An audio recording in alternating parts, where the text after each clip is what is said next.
Hi, welcome back. This is the first lecture, or the first module, that is about fundamentals and basic concepts of quantum computing. So in this module, I will provide you with all the basic notion about quantum computing that are necessary to design and implement a quantum machine learning algorithm. I'm not going to go deep into quantum computing concepts, but I will just provide you the bare minimum that you need to know in order to design a QML algorithm. The title of this lecture is Qubits, bracket notation, superposition, and measurement. So all those big words you probably heard before about quantum computing.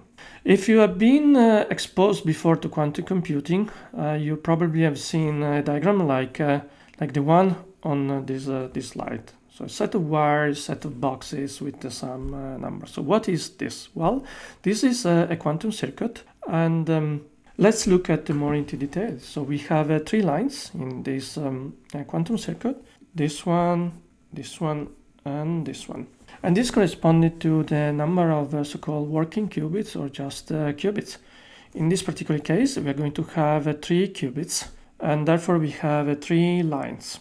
If we had, for instance, 4 qubits, we will have 4 lines, and each one of these boxes will tell us, which transformation are on these qubits. So if we have 5 wires or lines, that will be 5 qubits.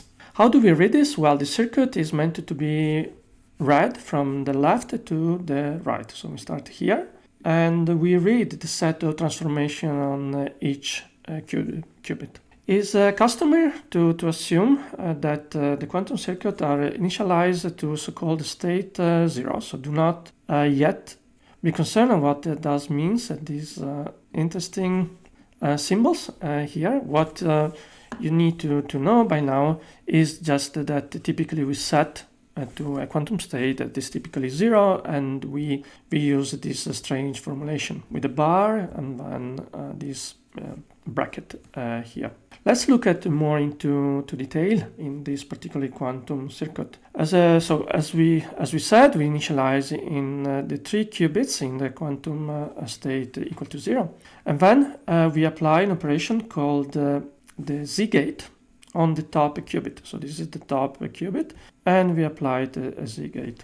So each operation is represented by little boxes with the name inside the box. So in this particular case, we have this box, and then we have Z.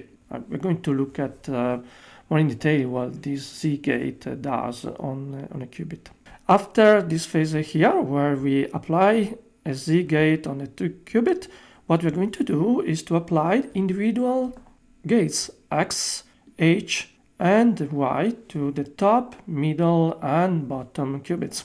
After transforming these 3 qubits, we apply a so-called 2-qubit gates. So the 2-qubit gates is a gate that is take the input from 2 qubits, and is also providing output that is on 2 qubits.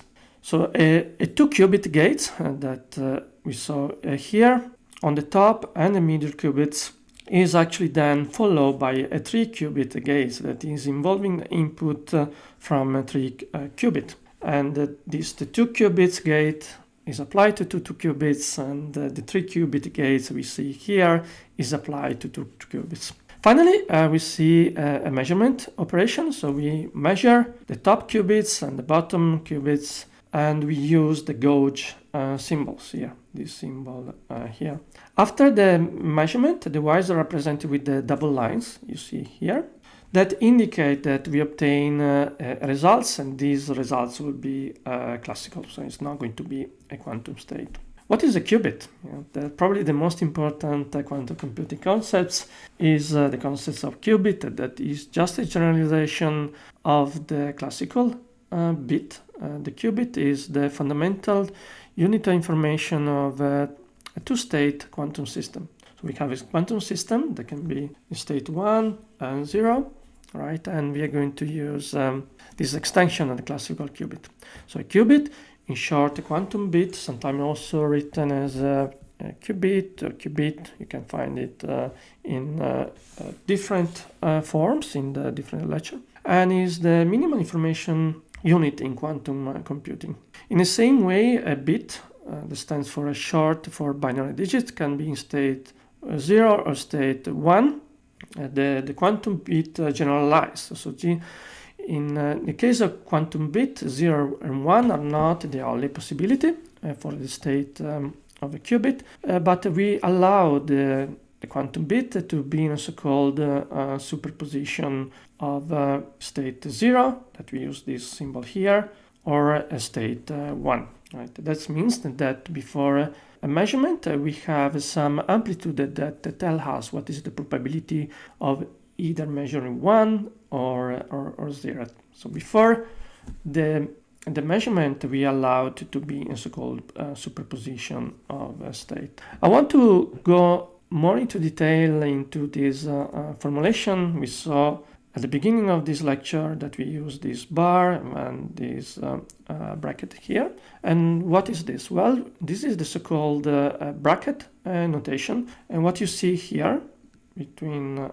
this is a so-called cat. So the cat formulation is nothing else than a fancy way to represent a vector, right? So if we have a vector, right, we can use this cat notation. Particularly, the cat notation represent a column vector. So these symbols around 0 and 1 are called the cats and indicate that we are dealing with vectors instead of regular numbers. So the cat 0 and the cat 1 are not the only possibility of the state of qubit, but we can, in general, we can represent any state of our qubit as a superposition of the state 0 and the state 1. So we can have a number here that tell how much of the state 0 and how much of the state 1 we have in the superposition. So what I want to point it out is that state 0 and state 1 are nothing else than the classical bit. And as soon as we go to the extension to a so-called superposition, then we go to the quantum bit or qubit. I said in the previous slides that somehow we can tell how much of state 0 and how much of state 1. That these are A and B, so these are complex numbers, right? So that's the first thing that characterizes quantum computing, that we use a complex number, and these complex numbers are called amplitude. So whenever I say amplitude, we are basically saying something about these two complex numbers that tell us how much of state 0 and 1, and that corresponds to some probability of measure either state 0 or 1 after the measurement. So these two numbers are normalized. So if you take the value of this is equal to 1, and the square root of this quantity is called the norm, or the length of the state. And when this quantity is equal to 1, we say the state is normalized. All the possibilities values for the state of a single qubit are vectors. So we saw that it is a column vector, but there can also be row vectors. So if they are column vectors, are called a cat. They live in a complex vector space of dimension 2. So why a complex vector? Well, because A and B, the so-called amplitudes, are complex value. And why is the dimension 2? Well, because the fundamental unit that we're using in quantum computing is a qubit, right? That has the dimension 2. And this is called the Hilbert space. So if you took any advanced mathematics course, you probably heard about the Hilbert space and its properties. We fix the column vectors cat 0 and cat 1 as elements of this special basis, which we'll refer to as a computational basis. So whenever we say that I'm using computational basis, is that I express our superposition using the cat 0 and the cat 1.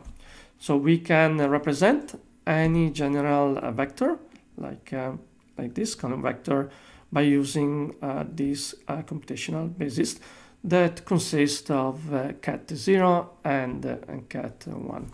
I talked a little bit about the measurement, right? So the measurement is really that transformation that acting on a qubit, it make our qubit becoming a bit. So whenever we measure the state of a bit, it can be only into possible state, so either 0 or 1. So we have, for instance, our quantum state, and we're going to measure and can obtain either a state 0, you see here the arrow, or state 1, that correspond to state 1.